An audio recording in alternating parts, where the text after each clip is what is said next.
오늘 같이 볼 거는 부산의 에코델타시티 아테라. 이게 부산의 에코델타시티에 생기는 공공분양이야, 공공분양. 그래서 울산에도 다운지구라든지 이런 쪽에 공공분양이 예정이 되어 있기 때문에 공부하는 차원에서 같이 보는 거고, 울산 사람이 리뷰하는 부산 아파트가 되겠지. 전체적으로 홈페이지 같이 보면서 이렇게 살펴볼 텐데, 부산 강서구 강동동 이런 에코델타시티 24블럭 여기에 위치하고 있고, 전체 건축 규모는 1025세대, 세대수가 굉장히 많지.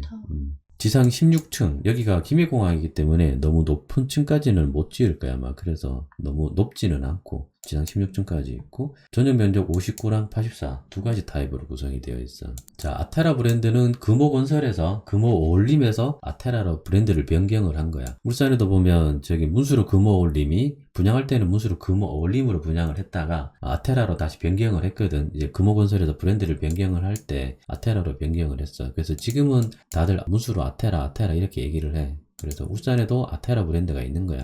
울산 사람들한테도 조금 익숙한 브랜드가 되겠지. 자, 입지를 살펴보면 여기가 부산에서 서쪽에서 개발하고 있는, 택지로 개발하고 있는 에코델타 시티. 그 중에서 24블럭이니까 여기 동그라미 여기 작은 데 보면 여기야, 여기고 바로 초등학교가 예정되어 있고 붙어서 그 다음에 유치원도 예정이 되어 있어. 그리고 길 건너편에 여기랑 여기도 아파트 용지가 있기 때문에 나중에 여기 맨 앞에 있는 동이라 하더라도 여기 아파트가 생기게 되면 어느 정도 가릴 거야. 가릴 건데 얼마나 가릴지는 나중에 좀 봐야 될 것 같고, 그리고 뭐 나중에 단지 배치도 보면서 설명을 할 텐데, 택지에 지어지는 거다 보니까 동간 거리가 조금 넓어. 그리고 층이 많이 높지 않기 때문에 그래도 괜찮을 것 같아. 내가 보기에는 괜찮을 것 같아. 그러니까 조망이나 일조권 같은 거는 괜찮을 것 같아, 전체적으로. 그 다음에 조감도 위에서 보는 거 이렇게, 이 방향에서 보면 여기가 초등학교고 여기가 유치원이고, 이렇게 전체적으로 여기에 1025세대 이렇게 지어지는 거고, 단지 배치도 이렇게 배치 살펴보면 여기 초등학교 예정지, 그러니까 초등학교를 품고 있는 초품 아파트가 되는 거지. 그 다음에 유치원도 같이 있으니까 아무래도 아이가 많이 어린 사람들이, 그러니까 신혼부부 같은 사람들이 들어가면 유치원부터 해가지고 초등학교까지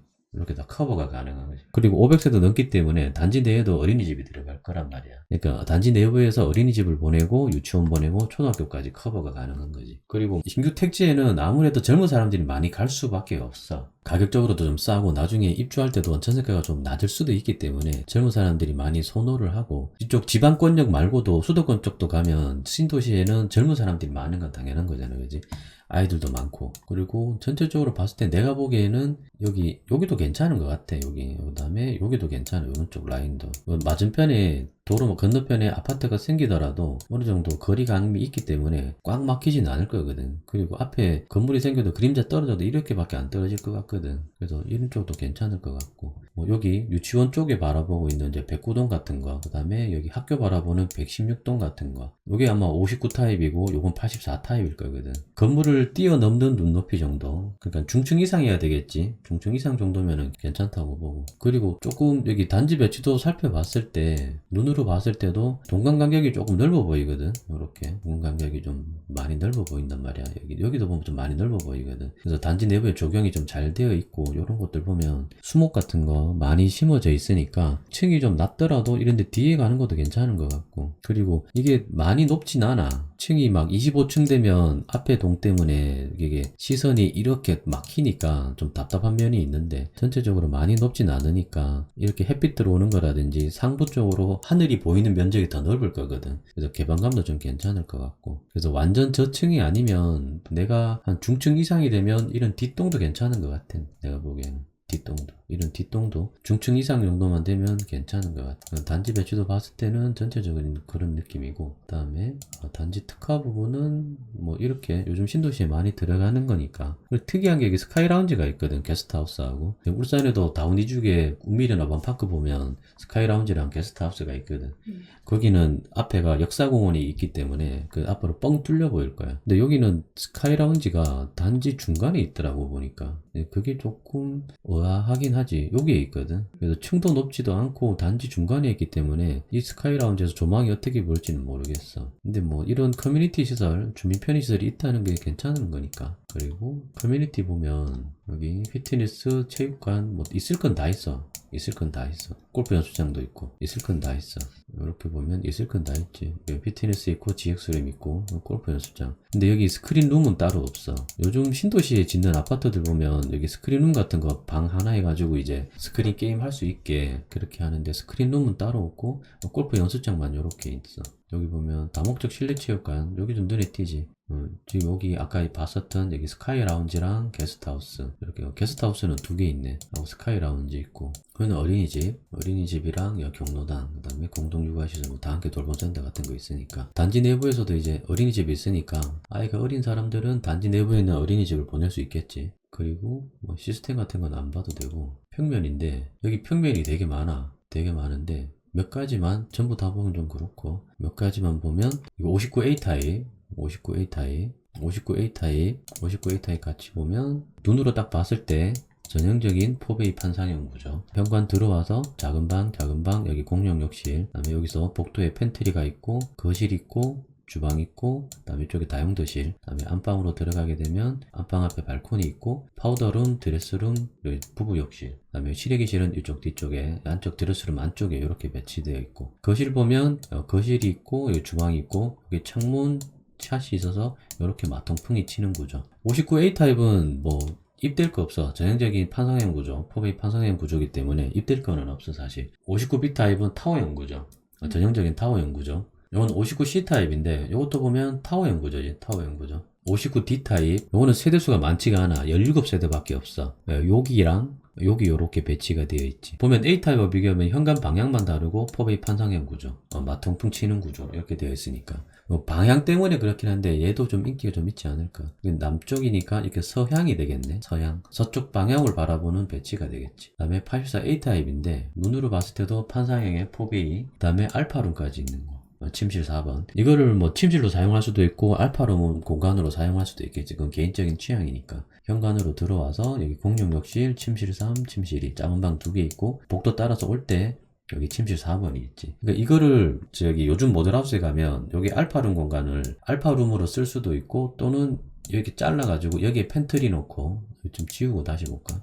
어떻게 꾸며놨냐면 이렇게 잘라가지고 여기다 팬트리 공간을 놓고 여기다가 이렇게 장식장 같은 거 넣는 거야. 그 홈바 같은 거 만들어 놓고 그래서 식탁을 이런 식으로 길게 배치하는 또는 이렇게 배치해 놓는 그런 식의 세팅을 많이 해놔. 디스플레이로 요거를 이제 선택할 수 있게 그런 식으로 많이 해 놓지. 그 다음에 여기다 거실이고 여기 이제 주방이 되겠고 주방에도 창문이 있고 여기도 거실을 있으니까 요렇게 마통풍이 치는 구조고 안방으로 들어가면 안방 앞에 발코니 그 다음에 파우더룸 드레스룸 그다음 부부 욕실 실외기실이 드레스룸 뒤쪽에 이렇게 배치가 되어 있고 84A 타입 같은 경우도 전형적인 4베이 판상형 알파룸까지 있으니까 침실 4까지 있으니까 굉장히 잘 나온 구조지. 잘 나온 구조. 세대수도 많아. 322세대 있고 전체적으로 이런 식으로 배치가 되어 있으니까 109동의 이런 쪽 라인은 인기가 많겠지. 107동의 요 라인 그다음에 108동의 요 라인도 인기가 좀 많을 것 같긴 해. 내가 보기에는.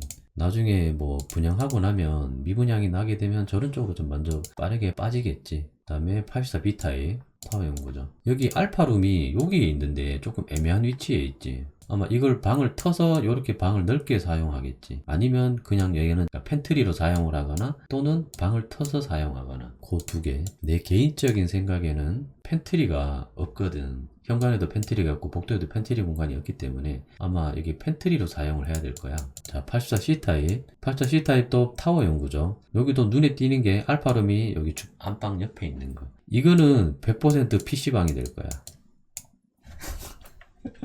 왜? 100% PC방. 남자들의 로망 PC방. 자, 이제 D타입. 요 현관으로 들어와서 침실. 여기서 알파룸이 있고 여기는 베타룸까지. 요거 PC방. 그 다음에 요 베타룸은 팬트리가 되겠지. 84E 타입.